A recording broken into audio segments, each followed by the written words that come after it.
Nobel জয়ী থেকে সরকার প্রধান, অধ্যাপক ইউনূসের নতুন পরিচয়, শিক্ষক থেকে ব্যাংক প্রতিষ্ঠা, এরপর শান্তিতে নোবেল পুরস্কার অর্জন, যার খ্যাতি বাংলাদেশ ছাড়িয়ে বিশ্বে সুনাম কুড়িয়েছে অধ্যাপক ইউনূস। তাকে নিয়ে বিস্তারিত থাকছে ডেস্ক রিপোর্টে। আপনারা যদি আমার উপরে বিশ্বাস রাখেন, আমার উপরে ভরসা রাখেন, তাহলে নিশ্চিত করেন নোবেল জয়ী থেকে সরকার প্রধান ডক্টর মোহাম্মদ ইউনূস, বাংলাদেশ ছাড়িয়ে বিশ্বেও সুনাম কুড়িয়েছিলেন অধ্যাপক মোহাম্মদ ইউনূস।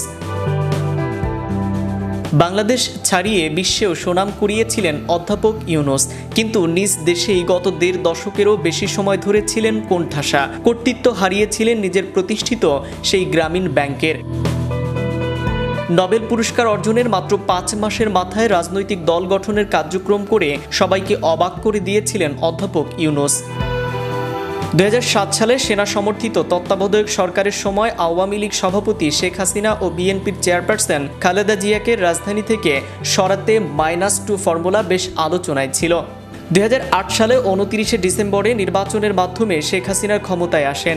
-2 ফর্মুলার পেছনে অধ্যাপক ইউনূসকে একজন মাস্টার মাইন্ড মনে করতেন শেখ হাসিনা। এরপর ২০০৯ সালে শেখ হাসিনা সরকার গঠনের পর গত ১.৫ দশকের বেশি সময় ধরে ব্যাংকের কর্তৃত্ব হারানো সহ বিভিন্ন মামলায় আলোচনাতে বারবার হাজিরা দিতে হয়েছে অধ্যাপক ইউনূসকে। গ্রেপ্তারের আশঙ্কায়ও ছিলেন তিনি। অধ্যাপক ইউনূস বলেছিলেন, সে সময় রাজনৈতিক দল গঠনের উদ্যোগ ভুল ছিল, যে ভুলের খেসারত তাকে দিতে হচ্ছে এখনও। ২০০৭ সালে ১১ই জানুয়ারি সেনাবাহিনীর সমর্থনে এবং ফখরুদ্দিন আহমেদের নেতৃত্বে তত্ত্বাবধায়ক সরকার গঠিত হয়। তখন সেনাপ্রধান ছিলেন জেনারেল মইনুল আহমেদ। তত্ত্বাবধায়ক সরকার প্রধান ফখরুদ্দিন আহমেদ এবং সেনাপ্রধান উভয়ে মিলে -2 ফর্মুলা নামে একটি তত্ত্ব বাস্তবায়ন করতে চেয়েছিলেন, যেখানে বিএনপি ও আওয়ামী লীগ নেতৃদ্বয়কে নির্বাসিত বা বন্দী রেখে নতুন একটি সরকার গঠন করে রাষ্ট্র পরিচালনা করা হবে।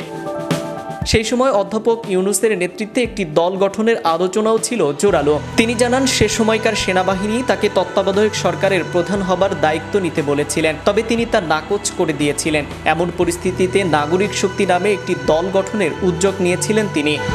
পরবর্তী সেই প্রক্রিয়া থেকে সরে এসেছিলেন অধ্যাপক ইউনূস। ২০০৬ সালে অধ্যাপক মোহাম্মদ ইউনূস যখন নোবেল পুরস্কারে ভূষিত হলেন, তখন একই সাথে গ্রামীণ ব্যাংকও পেয়েছিলেন নোবেল পুরস্কার। অধ্যাপক ইউনূস ও তার প্রতিষ্ঠিত গ্রামীণ ব্যাংক নোবেল পুরস্কার অর্জন করায় সে সময় বিরোধী দলে থাকা আওয়ামী লীগ সবার আগেই শুভেচ্ছা জানিয়েছিলেন। তবে ২০০৯ সালে ক্ষমতায় আসার পর অধ্যাপক ইউনূসের বিরুদ্ধে নানা অভিযোগ করতে থাকে দলটি এবং তৎকালীন প্রধানমন্ত্রী শেখ হাসিনা, যার প্রথমটা শুরু হয় গ্রামীণ ব্যাংকের ব্যবস্থাপনা পরিচালকের পদ থেকে নোবেল বিজয়ী ডক্টর মোহাম্মদ ইউনূসকে অব্যাহতি দেবার মধ্য দিয়ে। আমার কথা যদি না শোনেন আপনারা, তাহলে আমার Naim Ahmed, channel Europe, news desk. আমি আমার কাজে থাকি, সেখানে আমি